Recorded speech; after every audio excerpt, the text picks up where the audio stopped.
नमस्कार दोस्तों, मैं कश्यप स्वागत करता हूं आप सभी का आहट एक अनहोनी की चैनल पर। दोस्तों, आज की हमारी कहानी का शीर्षक है छलावा, जूनागढ़ के जंगल की सच्ची कहानी। अगर आपने मेरी चैनल को अभी तक सब्सक्राइब नहीं किया है तो अब कर लीजिए। मैं हर हफ्ते 5 नई कहानियां पोस्ट करता हूं आप लोगों के लिए, तो बिना डरे बेल आइकन को भी दबा दीजिए ताकि आपको मेरे सारे वीडियोस का नोटिफिकेशंस मिलता रहे। तो आइए बढ़ते हैं हमारी कहानी की तरफ। जूनागढ़ के जंगल में सफारी के लिए बने कॉटेज में से एक कॉटेज के सर्वेंट द्वारा बताई गई ये कहानी है। बंटी और ओमी यानी कि अभिषेक और याग्निक छुट्टियों में सासणगिर जंगल घूमने का प्लान बनाया और एक दिन दोनों कार लेके जूनागढ़ जाने के लिए निकले। निकलते वक्त ही दोनों की गाड़ी का रास्ता काली बिल्ली ने काटा। तब ओमी ने कहा कि थोड़ी देर रुक के गाड़ी चला, देखा नहीं काली बिल्ली ने रास्ता काट लिया। तब बंटी ने कहा कि काली बिल्ली गोरी बिल्ली आती जाती रहेगी, बंटी को कोई फर्क नहीं पड़ता उससे।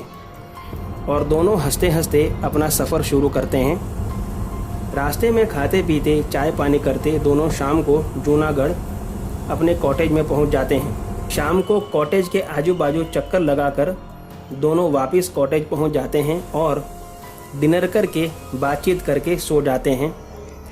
सुबह दोनों जंगल सफारी के लिए निकलते हैं और शाम को 4 बजे तक वापस आ जाते हैं।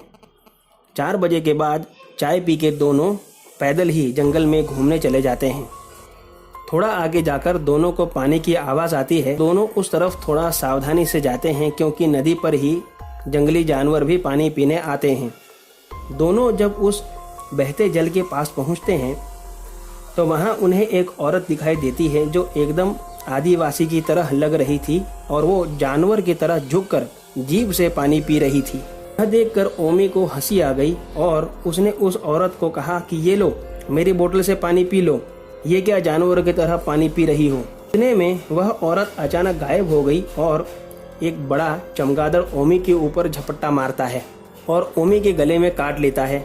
ओमी के गले से खून निकलने लगता है और तभी बंटी ने देखा कि वहाँ कोई पानी नदी जैसा कुछ नहीं था, सिर्फ सूखे पेड़ों के पत्ते पड़े थे। दोनों काफ़ी डर जाते हैं और वहाँ से भागते हैं।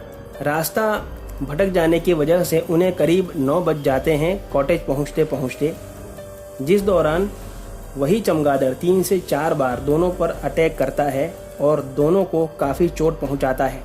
जब दोनों डरे सहमे कॉटेज पहुँचते हैं तब वहाँ खाना सर्व करने वाले सर्वेंट ने दोनों की हालत देखी तो पूछा कि ये क्या हुआ। तब दोनों ने पूरा वाकया बताया जो भी उनके साथ हुआ था।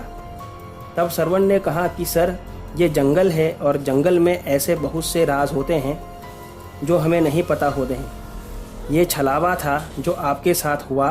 पानी की आवाज़ करके छलावे ने आपको अपने पास बुलाया और जब आप उसके इलाके में पहुंचे तब उसने आप पर हमला कर दिया। छलावा सिर्फ अपनी जगह पर ही इंसानों को मार सकता है, तो अब आप लोग उस तरफ मत जाइएगा और अब किसी पे वहां जाने के लिए भरोसा भी मत करिएगा। फर्स्ट एड लेकर डिनर करके दोनों सोने चले जाते हैं।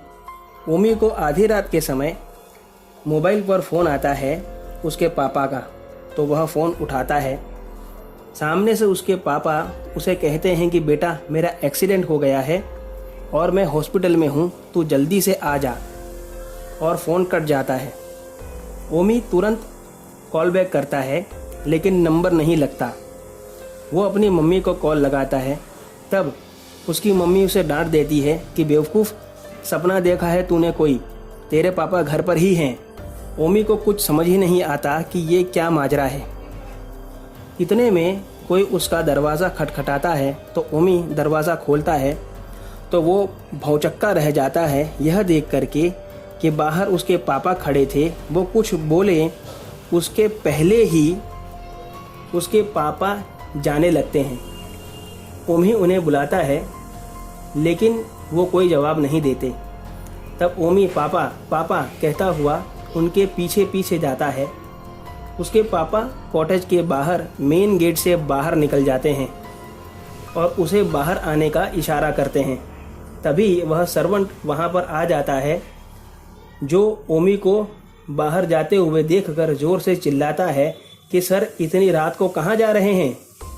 ओमी जैसे ही पीछे मुड़ता है सर्वेंट के सामने कि तभी जो ओमी का पापा बनकर आया था अचानक चमगादड़ बनकर फिर से वहां से उड़ जाता है। यह देखकर ओमी बहुत ही ज़्यादा डर जाता है। उस सर्वेंट ने तब ओमी से कहा कि सर, मैंने आपको पहले ही मना किया था कि यहाँ किसी का भरोसा मत करना, यह छलावा है और ये आपको अपनी जगह ले जाकर मारना चाहता है।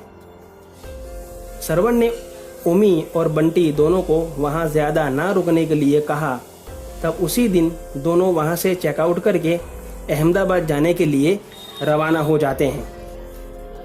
तो दोस्तों, कैसी लगी आपको आज की कहानी, मुझे कमेंट बॉक्स में ज़रूर बताइएगा। और अगर आपके पास भी ऐसी कोई कहानी है तो आप मेरे साथ शेयर कर सकते हैं मेरे ईमेल पर। मेरा ईमेल डिस्क्रिप्शन बॉक्स में दिया हुआ है। तो मिलते हैं अगली कहानी में, तब तक stay home, stay safe. Thank you.